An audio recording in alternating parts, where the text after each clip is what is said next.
what is more unusual in me than all this Lindy Hop dancing and music and that are the cases that I've conducted in courts as what's called a litigant in person. Yeah. And of course, as a litigant in person, I did it all in complete educational ignorance. I had to go to, I was persuaded by some people to go to a public inquiry into the diversion of a bridleway. And it was horsey people that were most keen on me to be there. And Mr. Fouks was appearing for the local authority that wanted it. And this was at Stevenage. Mr. Fouks was a QC, so he was a highly qualified lawyer. And they produced a series of witnesses that I was able to cross-examine. Yeah.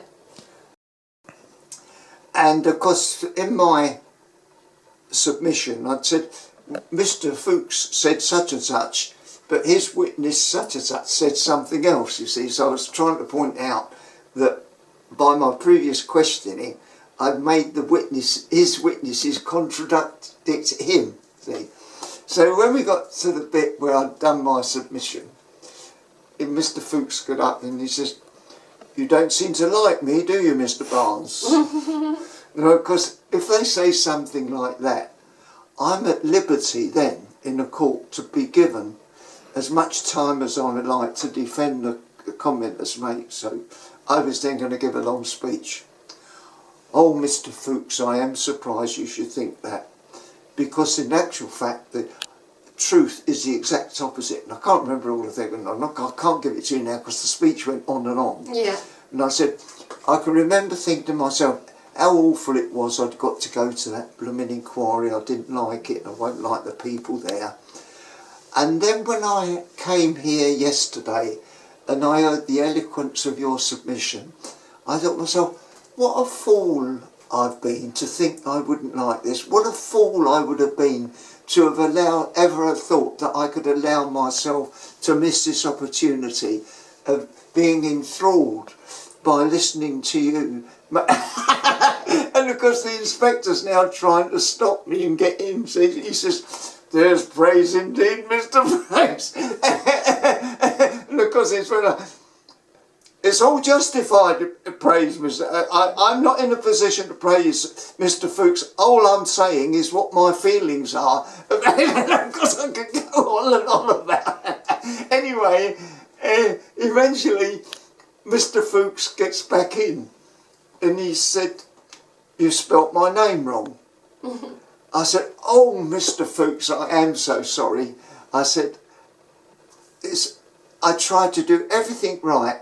And the most important thing of all, this happens to me time and time again, the most important thing of all, I get wrong. And what is it I've got wrong this time? How to spell your name. Now, all these copies have got your name spelt wrongly, and we now get your name spelt right on them. So, because Fouks now realises that I'm really just playing a game with all these people here. Because there was crowds in the public gallery, see? So eventually Mr. Fouks says, "No, it doesn't matter. Mr. Fouks, you can't say the misspelling of your name doesn't matter. If there's anything that does matter, is that your name should be spelled."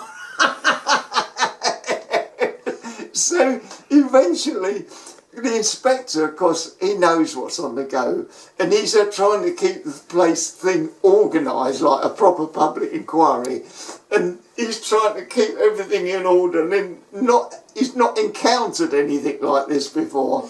So eventually I said to Mr. Fouks, "Please tell me how you spell your name." No, he said, no. So eventually I thought, no. "Mr. Fouks, will you tell me how you spell your name?" And he said, "Not now, later." I said, "Oh, Mr. Fouks, you remind me of a girlfriend I had once." And that was too much for the inspector. He just roared with laughter. He collapsed, and of course everybody else in the court, in the inquiry, did as well.